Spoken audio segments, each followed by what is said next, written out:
So hello students, आज हम लोग अपने केटीजी और थर्मो के सेकेंड लेक्चर को शुरू करेंगे। और आज मैं इस लेक्चर में पढ़ाऊँगा कि थर्मोडायनेमिक के कुछ प्रोसेस क्या है। जो 4 टाइप के प्रोसेस हम पढ़ते हैं। सेकेंड लॉ क्या है, मतलब आज कम्प्लीटली हम थर्मोडायनेमिक चैप्टर को ख़त्म कर लेंगे। साथ ही साथ केटीजी का जो हमने लास्ट पार्ट पढ़ा था वो क्या पढ़ा था, हमने केटीजी की कुछ चीज़ें पढ़ी थी। जैसे डिग्री ऑफ फ्रीडम पढ़ा था हमने, मोनोटॉमिक, डायटोमिक, ठीक है, और पॉलीएटॉमिक वगैरह के लिए। आज हम थोड़ा सा इसको भी आगे प्रोसेस करने वाले हैं, ठीक है। तो सबसे पहले तो मैं थोड़ा सा डिग्री ऑफ फ्रीडम के बारे में प्रोसेस करवाता हूँ आगे, कि हमने डिग्री ऑफ फ्रीडम को जो पढ़ा था क्या था। तो भाई वो काइनेटिक एनर्जी वाली टर्म में जितने भी इंडिपेंडेंट टर्म्स आ जाते हैं उन्हीं को क्या बोला जाता है, डिग्री ऑफ फ्रीडम बोला जाता है। तो हम डिग्री ऑफ फ्रीडम पे चलते हैं पहले तो होता क्या डिग्री ऑफ फ्रीडम की, number of independent modes of motion of a physical system is called degree of freedom. इसको एफ सिंबल से डिनोट करा जाता है। मोनोटॉमिक के लिए 3 होते हैं, कल हमने इसको देखा मोनोटॉमिक के लिए। और डायटोमिक में 3 ट्रांजिशनल और 2 रोटेशनल मोशन हो जाते हैं। तो ये कितना हो जाता है, ये 5 हो जाता है। बट गौर करने वाली बात ये है कि अगर बहुत ज़्यादा हाई टेम्परेचर होगा तो ये कितना हो जाता है, 7 हो जाता है। मतलब हाई टेम्परेचर पर ही 7 हो जाता है, ठीक है। अच्छा, अब बात आती है कि ये बात हमेशा ध्यान रखना कि 2 degree of freedom are contributed by vibrational motion. मतलब कि अगर स्टेटमेंट में ये लिखा हुआ है कि वाइब्रेशनल मोशन हुआ है, क्या लिखा हुआ है कि अगर वाइब्रेशनल मोशन है तो वाइब्रेशनल मोशन कितने डिग्री ऑफ फ्रीडम कंट्रीब्यूट करता है, 2 डिग्री ऑफ फ्रीडम कंट्रीब्यूट करता है। मैं इस पर क्वेश्चन भी करवाता हूँ अभी, तो इस चीज़ का थोड़ा ध्यान देना। अच्छा, पॉलीएटॉमिक गैस के लिए कितना होता है degree of freedom, 3 transitional 3 rotational, तो डिग्री ऑफ फ्रीडम 6 हो जाता है, ठीक है। पर अगर हाई टेम्परेचर की बात करेंगे तो 2 वाइब्रेशनल जुड़ जाएंगे, तो कितना हो जाएगा, ये 8 हो जाएगा, ठीक है। अब जैसे कि क्वेश्चन आया तो हमने कल डिग्री ऑफ फ्रीडम में क्या क्या चीज़ें पढ़ ली थी। पहला तो हमने मेयर्स का रिलेशन पढ़ा था। फर्स्ट क्या पढ़ा था कि C P minus C V is equals to R होता है, या फिर small C P minus small C V is equals to R by M होता है। दूसरा हम लोगों ने क्या पढ़ा था कि C P by C V is equals to gamma भी हो जाता है। तो यहाँ से हमने तीसरा गामा की एक प्रॉपर्टी पढ़ी थी कि 1+2/f होता है। तो हमने देखा था कि गामा मोनो का ज़्यादा होता है, फिर गामा डाई का, फिर गामा पॉली का। तो हमने ये सब चीज़ें डिस्कस करी थी। अब यहीं पर एक क्वेश्चन बनता है, जेई ने क्वेश्चन पूछा। क्या क्वेश्चन पूछा, इस क्वेश्चन को मैं डिस्कस करना चाहूँगा, बहुत बढ़िया क्वेश्चन है कि एक पॉली एटॉमिक आइडियल गैस है। पॉली एटॉमिक आइडियल गैस होने का मतलब क्या हुआ कि ऐसा समझो, पॉली एटॉमिक का डिग्री फ्रीडम हमने कितना पढ़ा है कि 6 होता है, पर कह रहा है इसके अंदर 24 वाइब्रेशनल मोड्स भी हैं। अब मुझे एक बात बताओ कि एक वाइब्रेशन कितनी डिग्री फ्रीडम देता है, 2। तो 24 वाइब्रेशनल कितने डिग्री फ्रीडम दे देंगे, 48 डिग्री ऑफ फ्रीडम ये दे देंगे। तो अगर मैं बात करूँ तो इस गैस के पास टोटल डिग्री ऑफ फ्रीडम कितने हो जाएंगे, तो 6 तो इसके पास ऑलरेडी है, 48 और हो जाएंगे, तो कुल मिला के इसके पास 54 डिग्री ऑफ फ्रीडम हो जाएंगे। तो अब गामा कैलकुलेट करके देख लो। तो गामा क्या है, 1+2/f है। तो बड़ा आसान क्वेश्चन बन गया। तो 1 प्लस कितना हो जाएगा ये, ठीक है, 1+2/54 कर लो, तो 1/27 हो गया लगभग। तो ये लगभग 1+1/27 कितना हो जाएगा, ये 28/27, ठीक है। तो 28/27 एक बार कैलकुलेट कर लेते हैं कि 28/27 किसके बराबर होगा। तो लगभग ये अपना आ जाएगा, 1 मिनट, तो इसका आंसर आ जाएगा 1.03। सो बी ऑप्शन जो है उतना करेक्ट है। तो मतलब मैं ये बताना चाहता हूँ कि डिग्री ऑफ फ्रीडम पे कैसे कैसे क्वेश्चन बन जाते हैं। अब एक दो चीज़ें और अपने को डिग्री ऑफ फ्रीडम में थोड़ा सा ध्यान देनी है, मैं उस पर थोड़ा डिस्कस करवाता हूँ। कई बार अपने क्वेश्चन जो बनते हैं वो मिक्सिंग ऑफ गैस से बनते हैं। चलो मैं मिक्सिंग ऑफ गैस को थोड़ा सा डिस्कस करवाता हूँ। अब देखो ये टोटली जो है ये केटीजी वाला पार्ट रहने वाला है। तो एक बार मिक्सिंग ऑफ गैस को हम थोड़ा सा डिस्कस कर लेते हैं, ठीक है।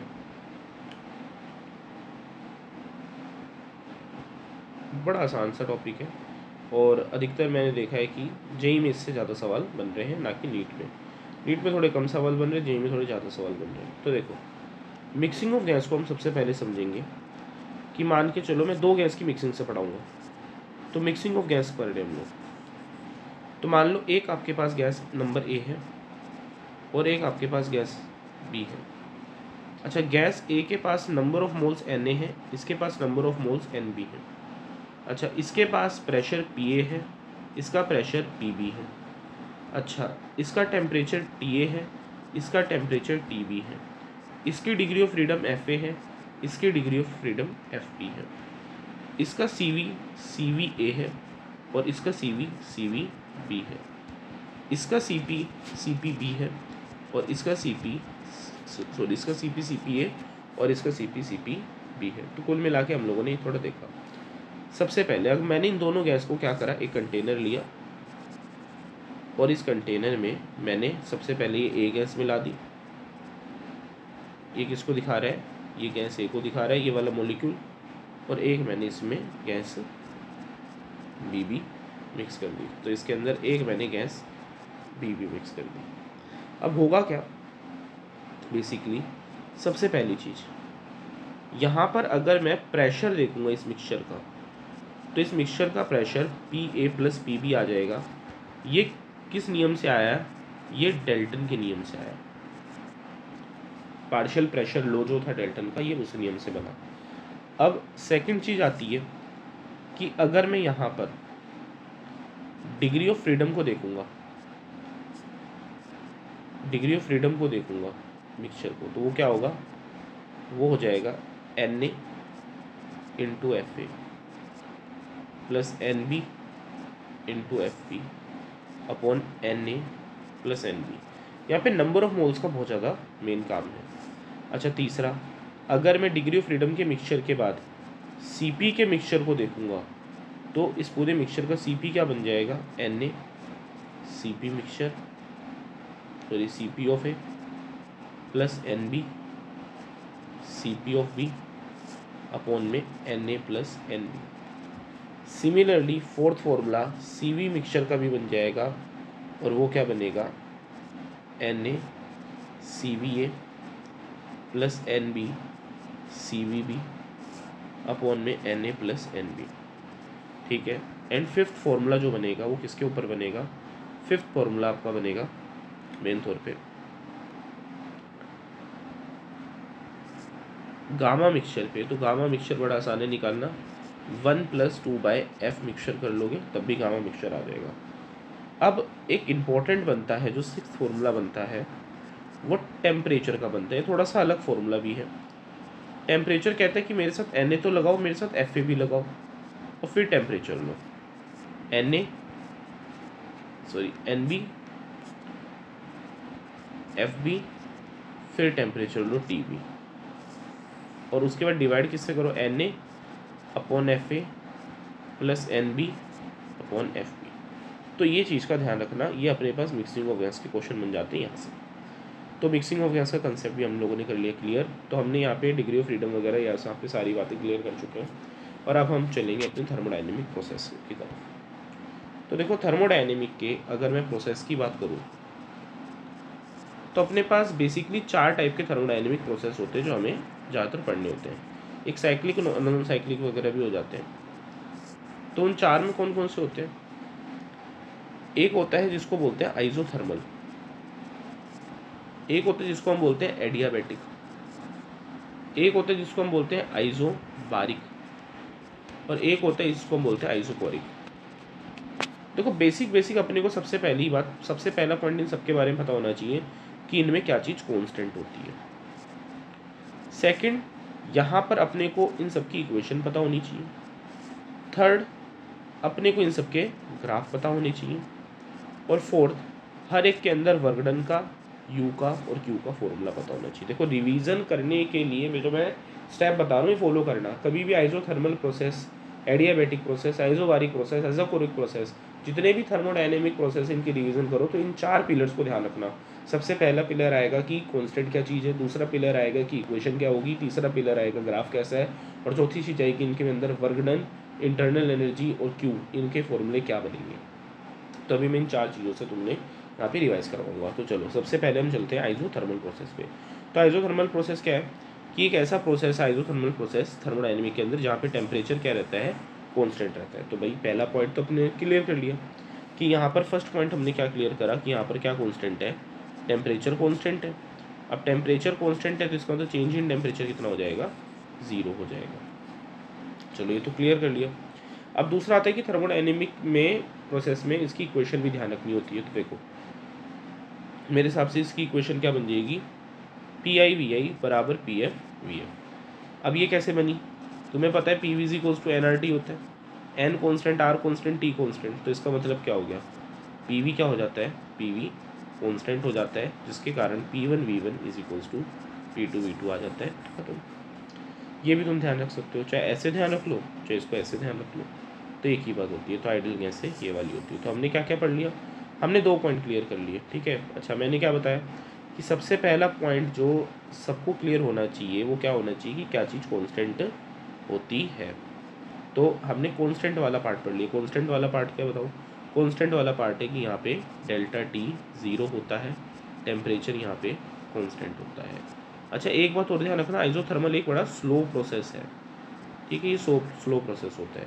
हमने इक्वेशन भी पढ़ ली, क्या पढ़ी कि P one V one is equals to P two V two बनता है, तो हमने इक्वेशन भी ध्यान कर ली।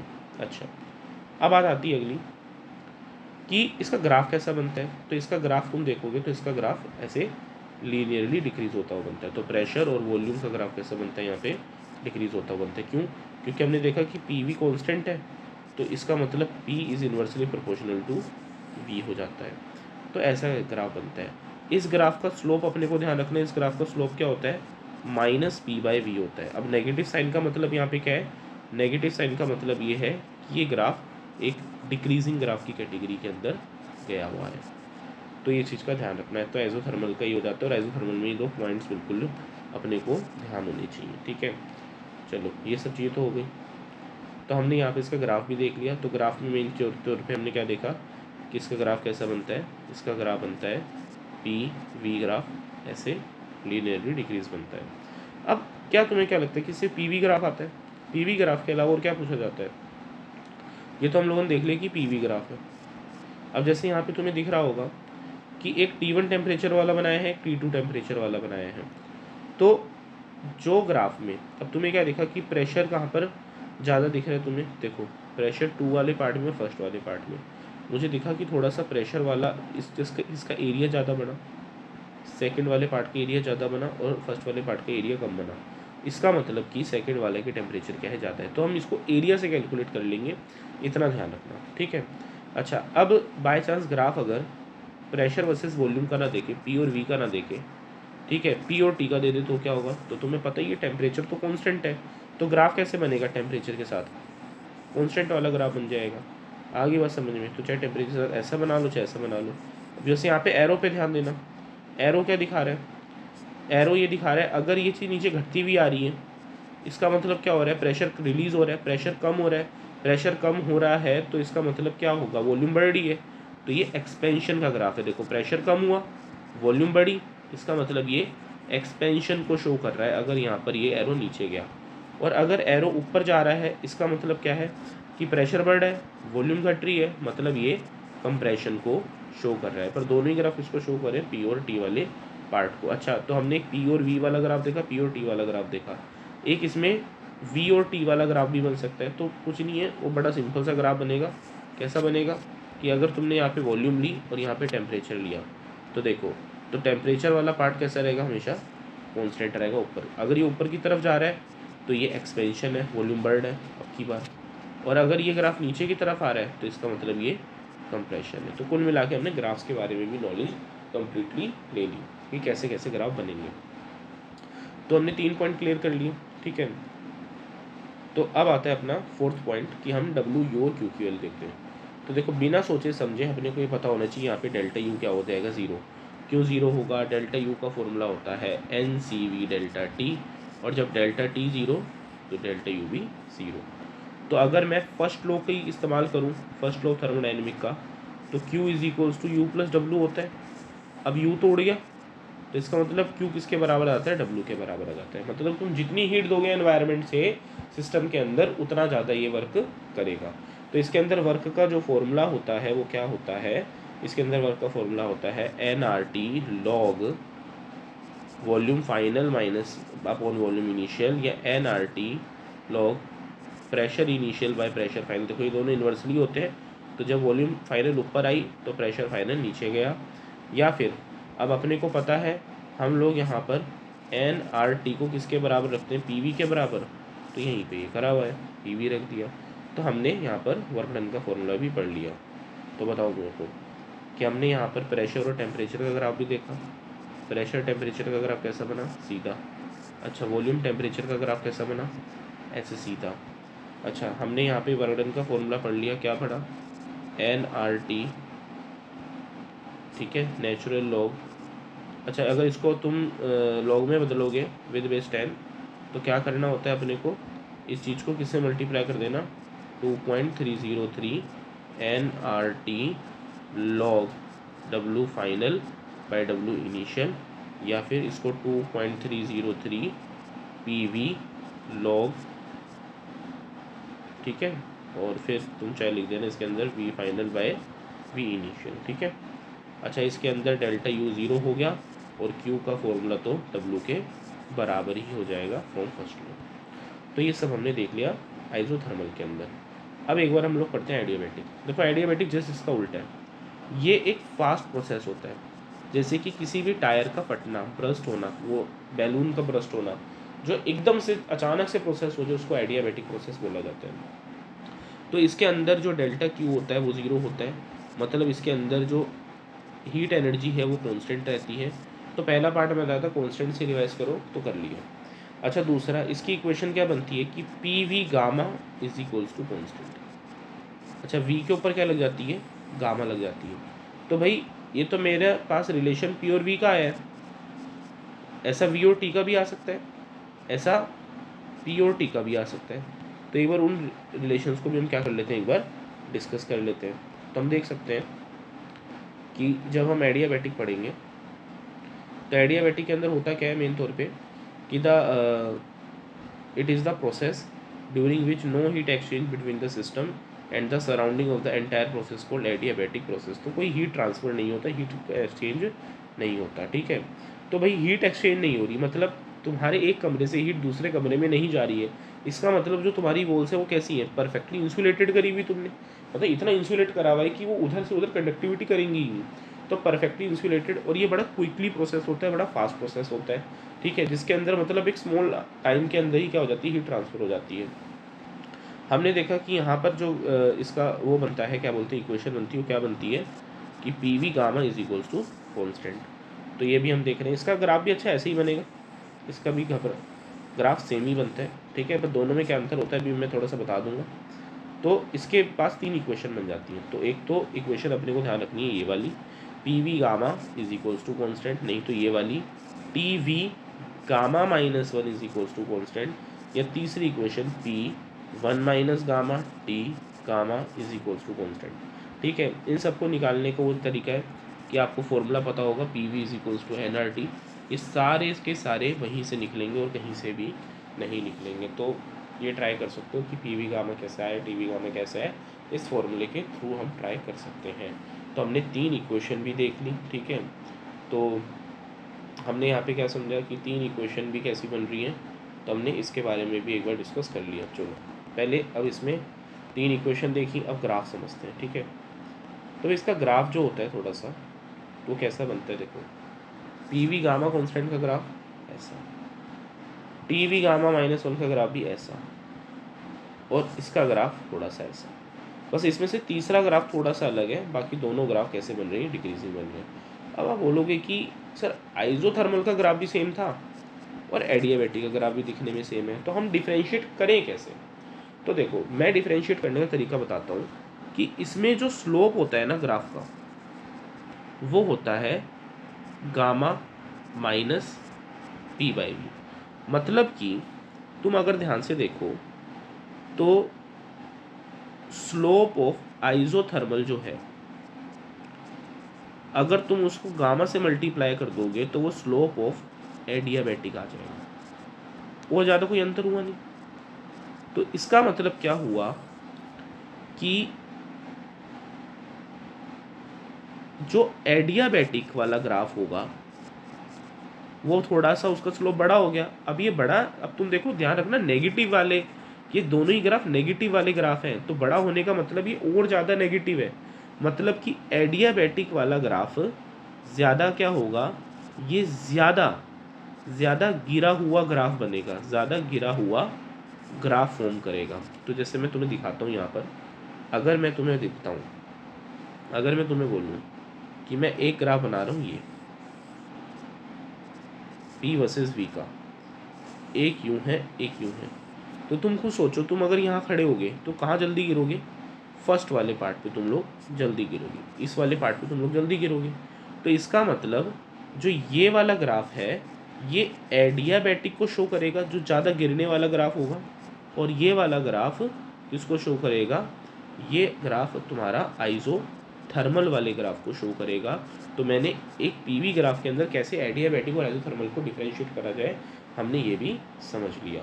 तो हमने, अगर मैं कुल मिला के समझूँ तो हमने यहाँ पे क्या क्या पॉइंट समझ लिए, हमने ये समझ लिया कि कुल मिला के कि ये कैसा प्रोसेस होता है, इसके अंदर 3 इक्वेशन क्या बन रही है ये भी हमने देख ली, ठीक है, पीवी वाली देख ली, वीटी वाली देख ली और पीटी वाली देख ली, ठीक है। तो जैसे पीटी वाली क्या देखी, P1 minus gamma T gamma is equals to constant, और वी वाली क्या देखी, V T gamma minus 1 is equals to constant. एक बार ये देख लेना थोड़ी सी इसमें क्या है थी। अच्छा, अब बात आती है कि मेन ये वाली है, यहाँ से ध्यान देखो। अच्छा, ग्राफ में क्या देखा कि इसका जो स्लोप है वो क्या है, minus gamma P by V, ठीक है। तो इसका भी ग्राफ कैसा बनता है, इसके भी ग्राफ सारे लीनियरली डिक्रीज बनते हैं, तो ये भी हमने देख लिया। अब आ जाती है यू, क्यू और डब्ल्यू की। देखो अब मैंने क्या बोला, यहाँ पे क्यू क्या है, 0, तो इसका मतलब क्यू बराबर होता है यू प्लस डब्ल्यू के, इसका मतलब यू किसके बराबर आ जाएगा, माइनस डब्ल्यू के, ठीक है। अब मैं तुम्हें यहाँ पे एक बहुत बढ़िया कंसेप्ट बताने जा रहा हूँ, पर पहले ये ध्यान से सुनो कि यहाँ पे डब्ल्यू की वैल्यू क्या आएगी, इसको थोड़ा देखो। तो डब्ल्यू की वैल्यू के ऊपर डिस्कस करते हैं। देखो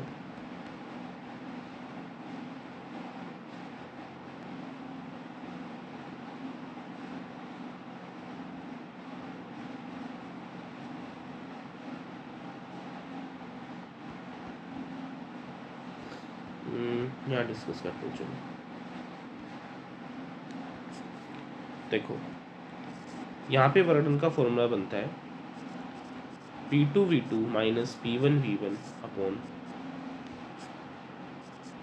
गामा माइनस 1, या फिर P2V2 की जगह हम ऐसे लिख सकते हैं NRT2 minus NRT1 upon gamma minus 1। तो ये यहाँ पे वर्क का फॉर्मूला बनता है, और Q तो है ही 0, और अपने को ये पता लग गया U किसके बराबर है, माइनस डब्ल्यू के बराबर है। तो बढ़िया चीज़ के मैं क्या बताने वाला था, अब तुम्हें पता है कि अगर गैस एक्सपेंड हुई तो वर्क क्या होगा, पॉजिटिव। तो U क्या हो जाएगा, देखो पॉजिटिव इंटू नेगेटिव नेगेटिव, मतलब गैस जो है वो कूल डाउन हो जाएगी। बहुत बढ़िया चीज़ बताई है मैंने। और अगर वहाँ पर कंप्रेशन हुआ मतलब गैस नीचे, ये क्वेश्चन एम्स के अंदर पूछा जा चुका है एक बार, एम्स के एग्ज़ाम के अंदर ये क्वेश्चन पूछा जा चुका है, इसलिए मैं डिस्कस करवा रहा हूँ कि अगर वर्क डन कंप्रेशन हो तो नेगेटिव होगा, इसका मतलब यू क्या हो जाएगा, नेगेटिव इंटू नेगेटिव पॉजिटिव हो जाएगा, और गैस क्या हो जाएगी, हीट अप हो जाएगी। तुम थोड़ी सी बुद्धि लगा के सोच सकते हो कि अगर बाहर से कोई हीट नहीं आ रही है, एकदम से क्या हुआ, प्रेशर रिलीज हो गया। प्रेशर कुकर का एग्जांपल समझो, प्रेशर कुकर के अंदर जैसे ही प्रेशर रिलीज होता है तो धीरे धीरे धीरे धीरे अंदर वाला चीज़ें क्या होने लग जाती हैं, ठंडी पड़ने लग जाती हैं। पर जब हम प्रेशर कुकर पे चीज़ें चढ़ाते हैं तो वहाँ पर एक अंदर दबाव बनने लग जाता है, कंप्रेशन क्रिएट होने लग जाता है, तो चीज़ें गर्म हो जाती हैं अपने आप ही, ठीक है। तो बेसिकली ये समझना है कि अगर वर्क अपने आप हो जाएगा, सिस्टम अपने आप वर्क कर देगा, अपने आप ऊपर उठ जाएगा, पिस्टन अपने आप ऊपर उठा लेगा, होगा क्या, गैस ठंडी पड़ जाएगी, नहीं तो गैस गर्म रह जाएगी। तो इस बात का अपने को क्या रखना है, ध्यान। और यहाँ पर हमने ये भी फॉर्मूले पढ़ लिए, किसके,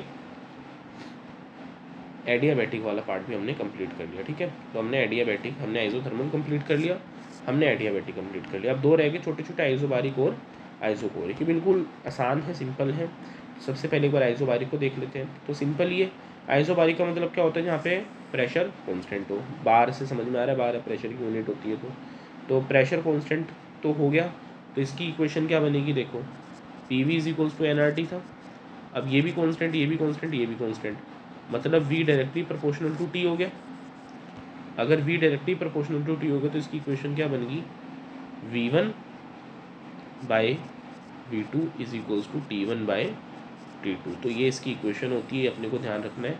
अच्छा, इसके ग्राफ कैसे बनेंगे? पहला ग्राफ अगर मैं बनाऊँ प्रेशर वर्सेस वॉल्यूम का, तो प्रेशर कांस्टेंट है तो ऐसा बन जाएगा।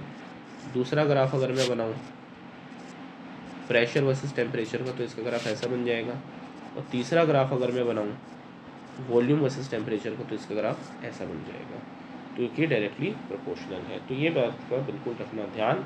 तो यहाँ पे वर्क डन का फॉर्मूला भी बड़ा आसान है, क्या आ जाता है, पी डेल्टा वी आ जाता है, ज़्यादा सोचने समझने वाली बात नहीं है। और मैंने यहाँ पर बता भी दिया कि इसमें ग्राफ ऐसा बनेगा। और अपने को ये बात तो पता ही है कि वर्क निकालने का फॉर्मूला क्या होता है, एरिया अंडर द कर्व। तो बस ये 2-3 बातें थोड़े से ध्यान से समझ लो कि अगर गैस एक्सपेंड होती है तो वॉल्यूम बढ़ेगा, ठीक है, तो वर्क पॉजिटिव होगा, कंप्रेस होती है तो वर्क नेगेटिव होगा, ज़्यादा कुछ नहीं है। ये आइसोबारिक प्रोसेस होता है, ठीक है। तो आइसोबारिक प्रोसेस में हमने क्या क्या जान लिया। तो इसमें क्या कांस्टेंट होता है, इसमें प्रेशर, इसमें क्या रहता है, इसमें प्रेशर कांस्टेंट होता है, ये समझ में आ गया अपने को। इसकी इक्वेशन समझ में आ गई, v1 by t1 is equals to v1 by v2 is equals to t1 by t2, क्योंकि यहाँ पे v डायरेक्टली प्रोपोर्शनल हो जाता है, ठीक है। इसके ग्राफ कैसे बनते हैं, अधिकतर ऐसे वाले बनते हैं, वो मैंने नीचे दिखा दिए। और यहाँ पे वर्क का फॉर्मूला क्या हो जाता है, सीधा p डेल्टा v हो जाता है। अच्छा, q का फॉर्मूला यहाँ पे क्या लोगे, n C P delta t, और u का फॉर्मूला यहाँ पे क्या लोगे, n C V delta t। ये तो दोनों सेम ही रहेंगे। अब आता है आइसोबारिक। आइसोबारिक में क्या होगा, वॉल्यूम कांस्टेंट होगी। बड़ा सिंपल सी चीज़ें समझने के लिए, ठीक है। अगर वॉल्यूम कांस्टेंट होगी तो तुम्हें पता है P V is equals to N R T होता है, तो इसका मतलब ये भी कांस्टेंट, ये भी कांस्टेंट, ये भी कांस्टेंट, तो pressure directly proportional to temperature. तो इसकी इक्वेशन क्या बन जाएगी, P1 by P2 is equals to T1 by T2। तो अगर मैं इसके ग्राफ तुम लोगों से पूछूँ तो ज़्यादा ताजुब तो होना नहीं चाहिए। तो मैं आइसोकोरिक के अगर मैं ग्राफ बताऊँ तो कैसे कैसे बनेगा आइसोकोरिक के ग्राफ। पहला ग्राफ देखो, प्रेशर वर्सेस वॉल्यूम, तो ऐसा बन जाएगा। दूसरा ग्राफ, और थोड़ी बुद्धि खुद लगा लेना कि अगर ये एरो यूँ दिख रहा है तो इसका मतलब प्रेशर बढ़ रहा है, वॉल्यूम तो यहाँ पे कांस्टेंट ही होता है। दूसरा, टेम्परेचर वर्सेस वॉल्यूम, या फिर टी को हमेशा नीचे रख रहे हैं तो वॉल्यूम वर्सेस टेम्परेचर, ऐसा हो जाएगा ग्राफ। तीसरा ग्राफ, अगर प्रेशर और टेम्परेचर का पूछ ले तो ये बढ़ता हुआ ग्राफ बनाना है, बस सिंपल सी चीज़ है। यहाँ पे अपने को इन चीज़ों के बारे में ध्यान देना है। अब आइसोकोरिक में वॉल्यूम कांस्टेंट है तो इस ग्राफ के अंदर वर्क डन 0 हो जाता है, ठीक है। क्यू की वैल्यू क्या लेते हैं, N C V delta T लेते हैं, और यू की वैल्यू भी N C V delta T ही होती है। तो ये सब हमने कल डिस्कस वैसे भी कर लिया था। तो ये अपने पास 4 प्रोसेस होते हैं। तो हमने देख लिया कि आइसोकोरिक क्या होता है, आइसोबारिक क्या होता है, इसका स्लोप थोड़ा सा ध्यान रख लेना, ये होता है इसका स्लोप का फॉर्मूला, ज़्यादा इम्पोर्टेंट नहीं है। और ये सब हमने देख लिया आइसोकोरिक वगैरह क्या है। इसके अंदर वर्क डन 0 होता है, ये भी हमने देख लिया, प्रेशर टी 0 हो जाता है। साइक्लिक प्रोसेस हमने कल पढ़ा था कि जो भी प्रोसेस रिटर्न हो जाते हैं उनको साइक्लिक प्रोसेस बोला जाता है। साइक्लिक प्रोसेस के अंदर अगर क्लॉकवाइज लूप बन रहा है तो वर्क डन पॉजिटिव ले लेना, अगर एंटी क्लॉकवाइज बन रहा है तो ये नेगेटिव ले लेना। एंटी का मतलब नेगेटिव होता है तो नेगेटिव वर्क ले लेना। अच्छा, कुछ पॉलीट्रॉपिक प्रोसेस होते हैं। देखो पॉलीट्रॉपिक कोई खास प्रोसेस, कोई अलग सा कुछ नहीं है, वही मसाला है कि पी वी की पावर एक्स कांस्टेंट होती है। नीट वालों के लिए तो बिल्कुल इंपॉर्टेंट नहीं है, जेई वालों के लिए थोड़ा बहुत है, थोड़ा बहुत, ठीक है। तो ये ध्यान रखना कि इसमें होता क्या है, पी वी की पावर एक्स कांस्टेंट है, मतलब देखो अगर आइसोबारिक हो जाएगा तो वॉल्यूम कांस्टेंट होगी, तो ये हटी गया। सॉरी, आइसोबारिक के लिए प्रेशर कांस्टेंट, तो वॉल्यूम हटा दो, वी की पावर 0 कर दो, मतलब यहाँ पर एक्स की वैल्यू क्या होती है, 0। यहाँ पर इनको एक्स मान लेना, या फिर इनको एक्स छोड़ दो, इसको एन मान लेना, एक काम करना, इसको पॉलीट्रॉपिक कांस्टेंट बोलते हैं। आइसोथर्मल के लिए पावर 1 हो जाएगी, पॉलीट्रॉपिक के लिए n रहता है, और उसके लिए गामा हो जाएगा, आइसोकोरिक के लिए इन्फानाइट हो जाएगा, ठीक है। तो ये थोड़ा सा ध्यान दे लेना, बड़े सिंपल सी चीज़ है कि अगर ये एडियाबैटिक है तो ये गामा हो जाएगा, तभी तो पी वी गामा कॉन्स्टेंट हो जाता है। अगर आइसोथर्मल है तो ये 1 हो जाएगा, तभी तो पी वी कॉन्स्टेंट होता है। आइसोबारिक है तो वी की पावर 0, मतलब वी हट ही जाएगा तो प्रेशर कॉन्स्टेंट हो जाएगा। और आइसोकोरिक है तो वी इन्फानाइट हो जाएगा, वी इन्फानाइट होने का मतलब क्या है, यहाँ पर आइसोकोरिक में भी इनफाइनाइट होने का मतलब वॉल्यूम बहुत ज़्यादा है, मतलब वॉल्यूम ही कॉन्स्टेंट है, ठीक है। तो ये थोड़ा सा ध्यान रखना, ये यहाँ पर क्वेश्चन बन जाते हैं ऐसे करके, ठीक है। ज़्यादा इनमें अपने को माथा नहीं मारना, एक क्वेश्चन ये करना हो तो ये पढ़ लेना, मोलर स्पेसिफिक हीट कैपेसिटी का फॉर्मूला ये रहता है, ठीक है। ये भी इतना इम्पोर्टेंट नहीं है। तो ये हम लोगों ने आज क्या करा कि हमने थोड़ा सा केटीजी के बारे में नॉलेज ली, थोड़ा सा इसके बारे में नॉलेज ली, और सेकंड लॉ जो है वो इतना इम्पोर्टेंट नहीं है अब के टाइम पे, क्योंकि क्या हुआ पता ही है कि जेई ने इसको क्या कर दिया है, नीट ने इसको क्या कर दिया है, रिमूव कर चुके हैं, ठीक है। फिर भी अगर सेकंड लॉ के बारे में थोड़ा बहुत भी जानना है तो बस ये समझ लो कि सेकंड लॉ थर्मोडायनेमिक थोड़ा सा अपने को ये बताता है कि जो हीट है उसका फ्लो कैसे होगा। तो भाई अपने को पता है हीट हमेशा हॉटर बॉडी से किसकी तरफ मूव करेगी, कोल्डर बॉडी की तरफ मूव करेगी। मतलब एक ऐसी बॉडी जिसका टेम्परेचर ज़्यादा है जहाँ पे टेम्परेचर कम है, ठीक है। तो इसको ही सेकंड लॉ बोला गया, यही मेन तौर पे सेकंड नियम है, ठीक है। अब इसके अंदर जो बेस चीज़ होती है वो क्या होती है, इंजन्स। क्या होते हैं, इंजन्स। देखो इंजन के अलावा अपने को कार्नट इंजन था, कार्नोट इंजन को कट कर दिया गया सिलेबस से। रेफ्रिजरेटर था, कट कर दिया गया सिलेबस से। तो ये सब अपने को नहीं पढ़ने हैं, अपने को हीट इंजन के बारे में थोड़ी सी नॉलेज लेनी है। क्वेश्चन नहीं आ रहे हैं यहाँ से, बट फिर भी एक थोड़ा सा पता होना चाहिए कि इसके अंदर होता क्या क्या मटेरियल है। तो भाई हीट इंजन के अंदर सबसे पहला तो होता है सोर्स। सोर्स का मतलब जिसका टेम्परेचर T1 हो। अच्छा, सोर्स से हीट निकली Q1, यहाँ पर एक लगा हुआ है इंजन, ठीक है। इस इंजन ने क्या करा, वर्क करा, और कितनी हीट बच गई, Q2। तो वो हीट बची हुई हीट कहाँ गई, सिंक में। सिंक का टेम्परेचर कितना है, T2। तो मुझे एक बार बताओ, Q1 हीट आई थी, वो वर्क और Q2 के करने में चली गई, ठीक है। तो इसका मतलब मेरा जो वर्क हुआ है वो किसके बराबर है, Q1 माइनस Q2 के बराबर है। एक ये ध्यान रखना है, पहली चीज़। दूसरा, हर इंजन की एक इफ़िशियंसी होती है, और ये ध्यान रखना कि सोर्स और सिंक में किसका टेम्परेचर ज़्यादा होता है, तो सोर्स का टेम्परेचर ज़्यादा है, तभी तो हीट इधर से इधर की तरफ क्या कर रही है, फ्लो कर रही है। बस ऐसी सिंपल सी चीज़ समझो कि अपने को इंजन का इस्तेमाल कैसे लिए करा जाता है, इंजन का इस्तेमाल करा जाता है अपने को कोई वर्क करने के लिए, उसको हीट में ट्रांसफॉर्म करने के लिए। तो इसलिए इफ़िशियंसी ईटा से इसको डिनोट करा जाता है। इसका मतलब क्या होता है, आउटपुट क्या हुआ, इनपुट कितना आया था इनटू में 100, इफ़िशियंसी परसेंटेज में निकालनी हो तो कितना हो जाएगा, आउटपुट है वर्क डन, और मतलब भाई करा तो यही है ना मैंने, और आया क्या था मेरे पास, Q1 आई थी। तो ये किसके बराबर हो जाएगा, Q1 minus Q2 by Q1 into 100। तो इफ़िशियंसी का एक सिंपल सीधा फॉर्मूला आ जाएगा, 1 minus Q2 by Q1 into में 100। अब कार्नोट इंजन वैसे कट है सिलेबस से, बट कार्नोट इंजन की अगर मैं बिल्कुल एक लाइन में एक बात बताऊं तो कार्नोट इंजन ये बोलता था कि Q2 बाई Q1 को तुम लोग T2 बाई T1 लिख लेना। बस यही कार्नोट इंजन की एक स्पेसिफिक बात थी। तो इसका मतलब उसकी इफ़िशियंसी कितनी हो जाएगी, 1 minus T2 by T1 into में 100। और दो तीन बातें और ध्यान रखना कि इफ़िशियंसी कभी भी 1 नहीं हो सकती, ये इफ़िशियंसी परसेंटेज कभी भी 100% नहीं हो सकता, ये कभी भी नॉट पॉसिबल, ये कभी पॉसिबल ही नहीं हो सकता, ठीक है, कि एफिशिएंसी 100 हो जाए। तो ये अपना था सेकंड नियम भी। तो हमने सारे नियम डिस्कस करे, जीरोथ, फर्स्ट, सेकंड, हमने थर्मोडायनेमिक प्रोसेस डिस्कस करी, हमने केटीजी डिस्कस करा। तो इन सब चीज़ों को रिवाइज करो, और फिर हम लोग केटीजी की बाकी बची हुई चीज़ें, जैसे कि उसके अंदर क्या पोस्टुलेट है, केटीजी के अंदर क्या ग्राफ्स हैं, ठीक है, केटीजी के अंदर मेन तौर पे स्पीड, RMS, मोस्ट प्रोबेबल, इनके फॉर्मूले क्या बनते हैं, मीन फ्री पाथ वगैरह क्या है, ये सब हम डिस्कस करेंगे नेक्स्ट लेक्चर के अंदर, और ये चैप्टर बिल्कुल कंप्लीट कर देंगे।